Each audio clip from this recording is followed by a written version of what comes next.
पापा की मौत के बाद मैंने सच में उनको देखा। ये सब फादर्स डे को शुरू हुआ जब मैं सिर्फ 13 साल की थी। मेरी मम्मी नहीं थी तो मेरे पापा ही मेरी पूरी दुनिया थे। मैंने उनको बोला कि आज फैक्ट्री से जल्दी आ जाएं और उनके पीछे से उनके लिए अच्छी सी पार्टी अरेंज की। उनका वेट करते करते मैं न्यूज़ देखने लगी। अचानक न्यूज़ आई कि मेरे पापा की फैक्ट्री में आग लग गई थी और कई एम्प्लॉइज जान से हाथ धो बैठे थे। मैं फौरन बेहोश हो गई और सीधे हॉस्पिटल के बेड पर मेरी आंख खुली। मेरे पास मेरे चाचू बैठे थे। उनके कुछ कहने से पहले ही मैं समझ चुकी थी कि क्या हो चुका है। पापा इस दुनिया से जा चुके थे। लेकिन एक बात अजीब थी, हमें उनकी बॉडी नहीं मिली, सिर्फ वॉलेट और शूज ही दिए गए। इन्वेस्टिगेटर ने कहा कि मेरे पापा की बॉडी राख बन चुकी है। मैं आज भी यही सोचती हूँ तो मेरा शरीर कांप उठता है। कुछ हफ्तों बाद मेरे चाचू चाची हमारे घर शिफ्ट हो गए। उन्होंने कहा कि वो मेरा ख्याल रखेंगे, लेकिन ऐसा लग नहीं रहा था। उन्होंने मुझे मेरे रूम से निकालकर एक छोटा सा कमरा दे दिया, जो पहले हमारे घर का स्टोर रूम था। वो सारा दिन मुझसे काम करवाते और खाना देना अक्सर भूल ही जाते। एक दिन मैंने न चाहते हुए भी उनकी बातें सुन ली।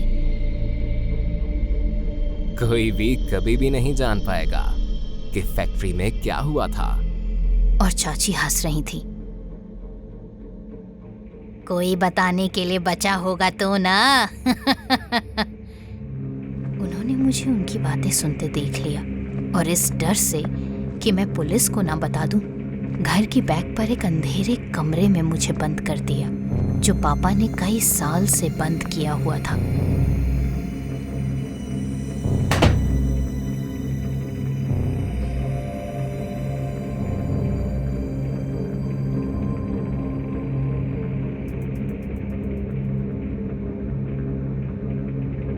एक रात मैं खिड़की तोड़कर वहां से भाग गई और सीधा कब्रिस्तान पहुंच गई। मुझे नहीं मालूम था मैं ऐसा क्यों कर रही थी, बस मैं कब्रिस्तान की तरफ खिंचती जा रही थी। मैं अपने पापा की कब्र के पास बैठ गई और जोर जोर से रोने लगी। अचानक मुझे फील हुआ किसी ने मेरे कंधे पर हाथ रखा है और वो मेरे पापा थे। वही चेहरा, वही स्माइल। मगर अजीब बात थी, उन्होंने एक बार भी अपनी आंखें नहीं झपकी। मैं उनको गले लगाना चाहती थी, लेकिन मेरे अंदर की आवाज ने मुझे रोक लिया। उन्होंने बहुत धीरे से कहा, बेटी तुम घर जाओ, मुझे पता है वो लोग तुम्हारे साथ क्या करते हैं, मैं सब देख लूंगा। इससे पहले मैं कुछ कहती वो जा चुके थे। मैंने कब्रिस्तान की वीरानी में इधर उधर देखा, मगर कोई नहीं था, सिर्फ खामोशी और ठंडी हवा। मैं घर चली गई जैसे पापा ने बोला था। जब मैं अंदर गई तो मेरे चाचू और चाची को पुलिस ने अरेस्ट किया हुआ था। उन्होंने बताया कि उन्हें किसी अननोन नंबर से वीडियोस आई हैं जिसमें वो एक छोटी बच्ची को टॉर्चर कर रहे हैं और वो नंबर ट्रेस नहीं हो पा रहा। मुझे लगा अब सब ठीक हो जाएगा, मगर अगली ही सुबह ही वो पुलिस स्टेशन से फरार हो गए, क्योंकि वो बहुत ज्यादा खतरनाक थे। मैं बहुत सहम गई, मगर उसी रात सब बदल गया।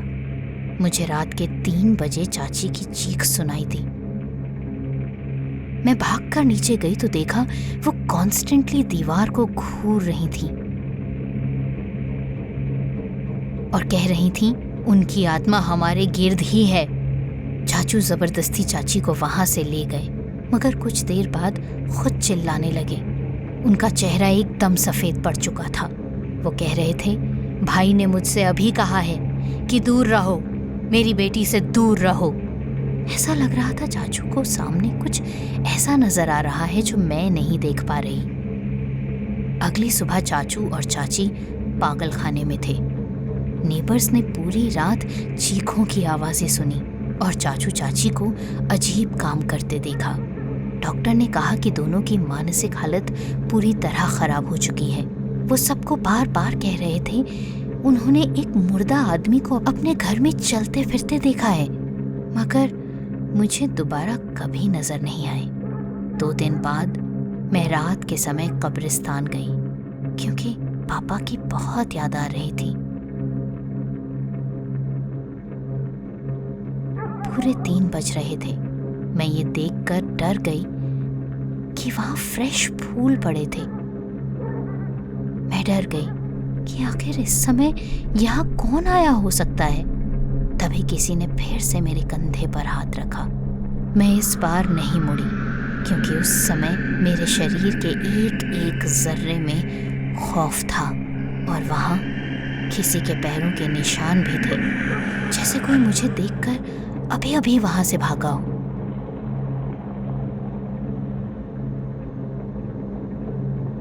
मुझे ऐसा लगता है कि इस सब के पीछे मेरे पापा ही हैं और वो जिंदा हैं।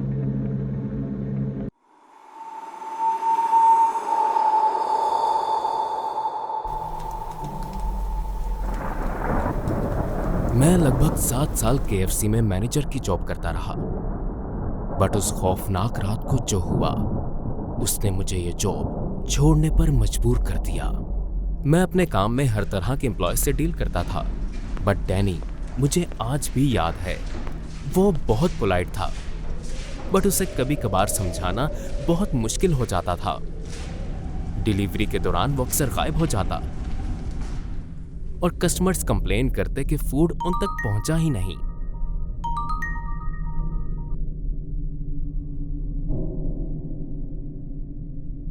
और अजीब बात थी कि डैनी फूड और पैसों के बिना वापस आता और पूछने पर हर बार उसका सेम ही जवाब होता, मेरी फैमिली को इसकी जरूरत थी। पहले पहले मैंने इस सबको मजाक में लिया, मगर फिर मुझे लगने लगा कि वो खाना बकायदा चोरी करता है। मैंने उसे कई बार अच्छे से वार्न किया और फाइनली बता दिया कि अब ऐसा हुआ तो वो अपनी नौकरी से हाथ धो बैठेगा। लेकिन कुछ दिन बाद एक खौफनाक हादसे ने मेरा ध्यान पलट दिया। हमारी कैशियर एमा शिफ्ट के बाद कभी अपने घर नहीं पहुंची। अगली सुबह उसकी लाश हमारे किचन से मिली। पुलिस ने बताया कि उस पर किसी शार्प चीज से अटैक किया गया है। उसी वीक में एक और आदमी की लाश मिली जो हमारा रेगुलर कस्टमर था और इस बार भी क्राइम साइट पर बहुत सा खून था। पुलिस को कोई सुराग नहीं मिला। कस्टमर्स बहुत डर चुके थे और कई एम्प्लॉयज जॉब छोड़ गए थे और इसी सब में भी मिसिंग डिलीवरीज की कंप्लेंट्स आ रही थी और सब डैनी से कनेक्टेड थी। फाइनली मैंने डैनी का पीछा करने का सोचा। एक तूफानी रात को मैंने उसे रेस्टोरेंट से कई बैग्स ले जाते देखा।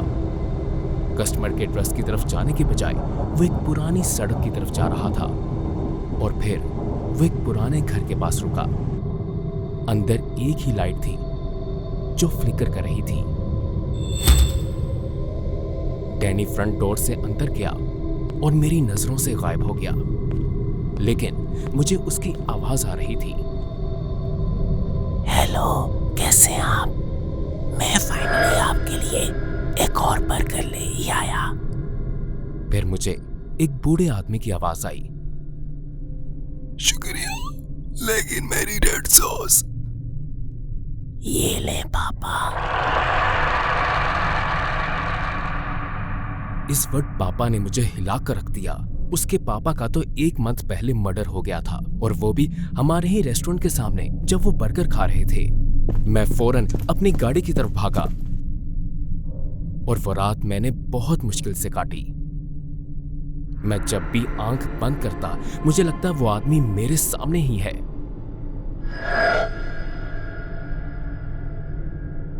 अगली शाम मैं फिर उसी जगह पहुंचा और इस टाइम मैंने डैनी के अंदर जाने का वेट किया। फिर मैं चालाकी से अंदर घुस गया। अंदर के मंजर ने मुझे पूरी तरह चौंका दिया। डैनी अंदर अकेला था। कमरे में कोई नहीं था, ना कोई बूढ़ा आदमी, ना ही उसके पापा। और डैनी ऐसे अपना सर हिला रहा था जैसे किसी से बात कर रहा हो। उसने डिलीवरी बैग से बर्गर निकाला और टेबल पर रख दिया। फिर उसने प्लास्टिक बैग निकाला जिसमें ताजा लाल रंग का खून था। मुझे स्मेल से अंदाजा हो गया था। डैनी ने बैग बर्गर के पास रखा और बोला, ये ले पापा, आपकी फेवरेट रेड सॉस। फिर उसने बैग फाड़ दिया और खून फ्लोर पर गिरने लगा। डैनी पागलों की तरह हंस रहा था।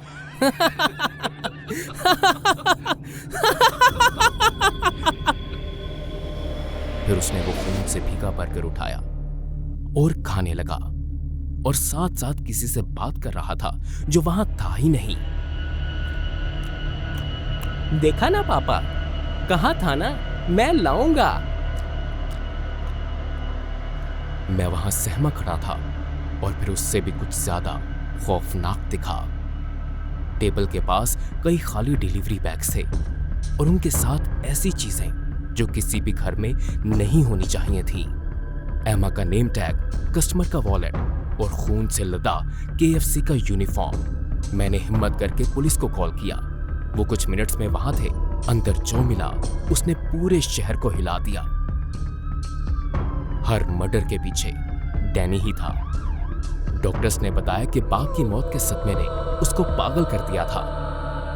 वो सच में यकीन करता था कि उसका बाप जिंदा है और उस वीरान घर में उसका इंतजार कर रहा है।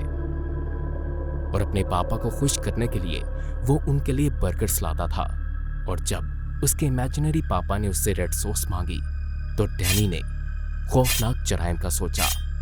डैनी को पागलखाने भेज दिया गया, मगर 6 महीनों बाद वो फरार हो गया और पुलिस ने उसे आज तक नहीं ढूंढा। पुलिस ने उसकी पिक्चर भी कभी पब्लिक नहीं की, उसके मेडिकल केस की वजह से। तो कोई नहीं जानता आज वो कैसा दिखता है। कभी कभी जब मैं लेट नाइट KFC के पास से गुजरता हूं, मैं एम्प्लॉयज को ऑब्जर्व करता रहता हूं कि शायद कोई उनमें से डैनी हो जो अभी भी अपने पापा को फूड डिलीवर करता हो और रेड सॉस की तलाश में हो। अगली बार जब आप KFC जाएं तो ध्यान रखें आपको सर्व करने वाला कहीं डैनी ना निकले।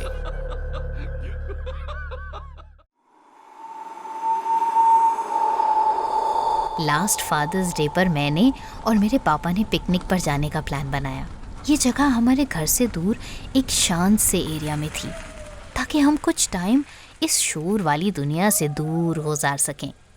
मैं बहुत ही एक्साइटेड थी, बट अनएक्सपेक्टेडली रास्ते में हमारी गाड़ी ख़राब हो गई। मेरे पापा ने बहुत ट्राई किया मगर कार ठीक नहीं हो सकी। उन्होंने कहा कि पास में ही एक मैकेनिक है, वो उसे बुला कर लाते हैं। क्योंकि गाड़ी को अकेले नहीं छोड़ सकते थे इसलिए मैं पास ही रही। मुझे बहुत डर लग रहा था बट कोई ऑप्शन ही नहीं था। तभी मेरे पास से एक बूढ़ी औरत गुजरी जो बहुत बीमार लग रही थी। उसने कहा कि कुछ ही दूर उसका घर है, उससे चला नहीं जा रहा, तो क्या मैं उसे छोड़कर आ सकती हूँ। मैंने उसे बताया कि मेरे पापा कुछ ही दूर गए हैं मैकेनिक को बुलाने और आते ही होंगे। तभी वो औरत बेहोश हो गई। मैं उसको बहुत मुश्किल से होश में लाई और सोचा कि इस समय उसके घर पहुंचना बहुत जरूरी है। वो बहुत मुश्किल से घर तक पहुंची। अंदर का मंजर देखकर मेरे होश उड़ गए।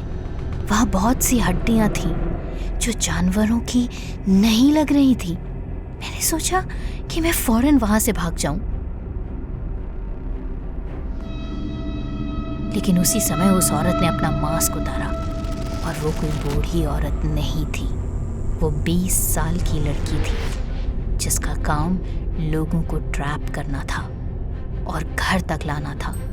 वो उनका मर्डर करती और डेड बॉडी सेल करके पैसा कमाती।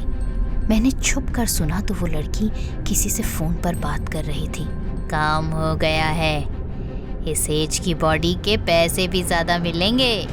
मुझे मालूम हो चुका था कि वो मेरी ही बात कर रही है। आज हम बहुत अमीर होने वाले हैं। बूढ़ी लाशों को बेचने में कोई फायदा नहीं है। मैं इसे बड़े वाले चाकू से मारूंगी। इसके बाद उस लड़की ने मुझे बांध दिया और वहां से चली गई। ये वाला चाकू ठीक रहेगा, ये बहुत तेज है। पिछली बार भी उस औरत का मर्डर करने में बहुत मुश्किल हुई थी। फिर वो बड़ा सा चाकू लेकर मेरी तरफ बढ़ने लगी। मेरा दिल जोर जोर से धड़क रहा था। तभी दरवाज़ा खुला और एक आदमी भारी कदमों से अंदर दाखिल हुआ। वो मेरी तरफ बढ़ा और कुछ देर तक देखता ही रहा। वो हिल भी नहीं पा रहा था। वो मेरे पापा थे। वो इस गैंग का पार्ट थे और आज उनके शिकार के रूप में मैं, उनकी बेटी, आई थी। वो इस सदमे से पागल हो गए और आज भी मेंटल हॉस्पिटल में हैं।